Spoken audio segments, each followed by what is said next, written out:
12 फरवरी से राष्ट्रीय अध्यक्ष जेपी नड्डा के नेतृत्व में पूरे देश में ग्राम परिक्रमा यात्रा का शुभारंभ भारतीय जनता पार्टी किसान मोर्चा द्वारा किया जाएगा। इस संबंध में शुक्रवार को भाजपा कार्यालय पर भारतीय किसान मोर्चा के महामंत्री समरेंदु कुमार सिंह ने की एक प्रेस वार्ता। यात्रा के संबंध में उन्होंने चैनल को बताया कि सभी पार्टियां अपने अपने स्तर पर अपना अपना मत जनता के सामने लेकर के जा रही हैं।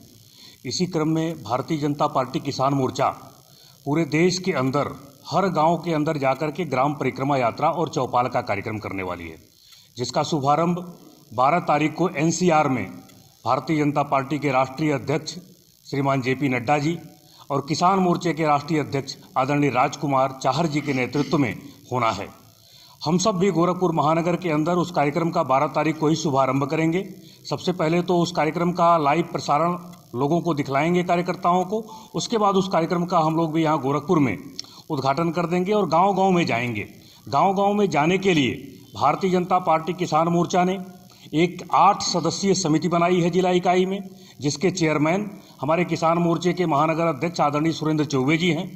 विधानसभा का नेतृत्व करने के लिए ग्रामीण विधानसभा में हमारे बगल में बैठे हैं आदरणीय शिवशंकर सिंह जी, किसान मोर्चे के उपाध्यक्ष हैं। दूसरे विधानसभा शहर विधानसभा में ये संयोजक के नाते जिनके ऊपर जिम्मेदारी है, ऐसे अपने सत्यजीत सिंह जी हैं, किसान मोर्चे के मंत्री हैं, आज उपस्थित नहीं हैं। ऐसे ही सभी मंडलों में संयोजक बना करके अपने कार्यकर्ताओं को प्रभारी बना करके गांव-गांव में अभी हमने हर शक्ति केंद्र पर 135 शक्ति केंद्रों पर कार्यकर्ताओं की सूची तैयार कर ली है। उनकी विधिवत योजना बन गई है। हर कार्यक्रम का तिथि तय हो गया है कि किस गांव में कौन कार्यकर्ता जाएगा, किस प्रकार से संपर्क करेगा और किस प्रकार से चौपाल के कार्यक्रम होंगे। 2014 में जब से नरेंद्र मोदी जी की सरकार आई, हमारी सरकार ने समाज के आखिरी पायदान पर खड़े हुए व्यक्ति के संवर्धन के लिए विभिन्न प्रकार की योजनाओं को बनाया। उन योजनाओं को धरातल पर उतार करके आखिरी पायदान पर खड़े व्यक्ति के जीवन स्तर को सुधारने के लिए विभिन्न योजनाओं को लेकर के आई। 2014 में ही ये जनधन खाता खोल करके लोगों को बैंक के दरवाजे आम जनमानस के लिए खोलने का काम किया। वहीं जब कोरोना नाम की महामारी का संकट हमारे समाज के ऊपर आया तो उन्हीं जनधन खातों के माध्यम से प्रधानमंत्री ने देश के एक एक व्यक्ति के एक एक माता के खाते में वो राशि पहुंचा करके लोगों को सहायता करने का काम किया। इतना ही नहीं, जब लोगों के रोजगार बंद हो जाते हैं, रोजगार बंद हो जाने के बाद लोगों के घर में रोटी कैसे बने, भोजन कैसे बने, इसका जब संकट आता है तो हर परिवार में राशन देने का काम जो अनवरत अभी तक जारी है हमारी सरकार ने किया। जब जल का संकट पूर्वांचल का विशेष करके एक बड़ी समस्या हुआ करती थी, लोग कहते थे कि ये चापाकल हैंडपाइप गड़ जाए गांव में तो बड़ा काम हो जाएगा, लेकिन प्रधानमंत्री उससे आगे बढ़ करके शहरी जनजीवन को गांव में ले जाकर के उतारने का संकल्प और स्वप्न देखा।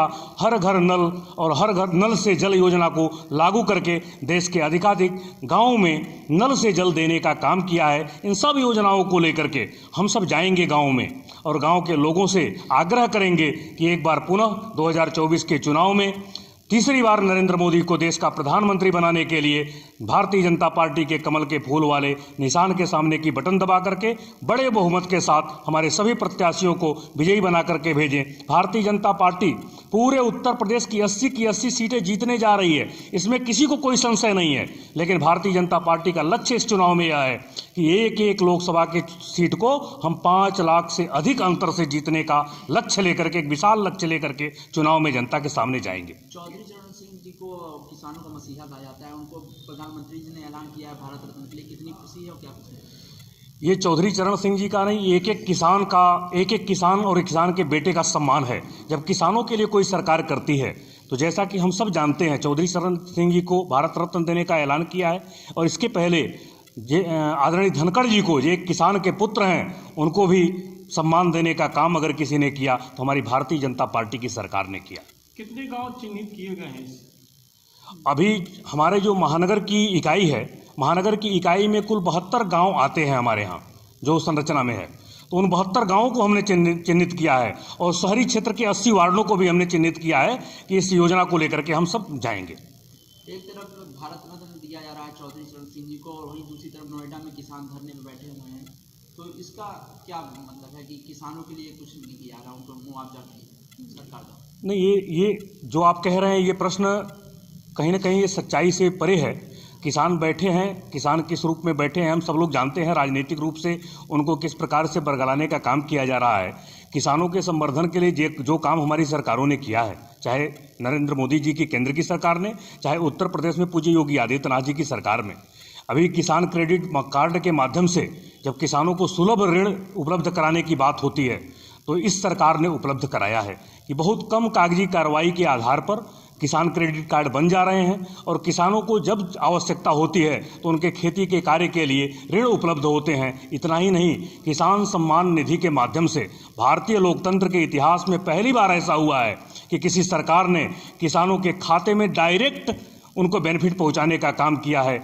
ये सब कुछ मुद्दे लेकर के जब चुनाव का अवसर आता है, हम सब जानते हैं जब 2019 का भी चुनाव आया था, 2022 का भी विधानसभा का चुनाव आया था, उसके पहले भी दिल्ली और एनसीआर के क्षेत्रों में लोगों ने किसानों को भटका करके उनको आंदोलित करने का काम किया था।